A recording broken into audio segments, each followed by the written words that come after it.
الله رزقها. السبب العاشر أن كسب الحلال هو دأب الصالحين قبلنا. دأب الصالحين قبلنا هو الكسب الحلال. أذكر لكم 3 نماذج. النموذج الأول أبو بكر. ونعم ما سمعت ونعم اي والله انه ونعم بلا عدد، رغم أنف الرافضة ولا لا؟ تروهم يلعنون، الله يلعنهم، قولوا امين. ولا ما يجوز نلعنهم الا لعن الله من لعن ابو بكر. نعم ابو بكر على رؤوسنا، والله على رؤوسنا تاج على رؤوسنا ابو بكر. يلعنون من على المنابر قاتلهم الله، ويأتون يقولون انهم اخواننا يخسون، والله ما هم باخوان لنا. اللي يلعن ابو بكر والله ما هو ونعم.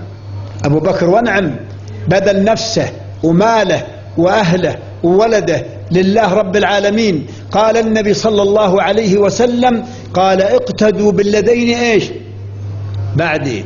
من هم؟ ابو بكر وعمر. سد جميع النوافذ في المسجد او الابواب الا باب من؟ لا باب ابو بكر رضي الله عنه.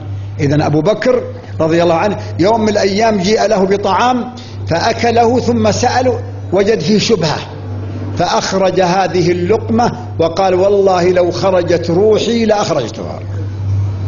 لو خرجت روحي. شوف كسب الحلال. عمر ونعم ولا ما هو ونعم؟ نشهد انه ونعم. رقمه كم؟ رقمه 3 بعد النبي وابو بكر. والله انه ونعم، والله يبغضونه الرافضه ولا ما يبغضونه؟ يخسون، والله ما يسوون غسيل رجله. ايش بكم سكتوا؟ ايوه ربي، هذا عمر الفاروق رضي الله عنه. نشهد الله الذي لا اله الا هو اننا نحبه. اي والله ان الله رفع به الاسلام وبيض الله وجهه ورضي الله عنه. عمر رضي الله عنه قال لرجل، قال اذهب واتني بلبن. ذهب الى ابل الصدقه اللي هي ابل المسلمين كلهم، واخذ منها وقال بتمشي على عمر. الله اكبر، الله بتمشي علي وعليكم، ما على عمر ما تمشي. قال بتمشي عليه. جاء باللبن واعطى عمر وقال اشرب. شرب عمر مذقه واحده، مصه واحده. لما شرب مصه واحده تفلها، القى بها من فمه، ثم استدعى الذي جاء باللبن وقال من اين اللبن؟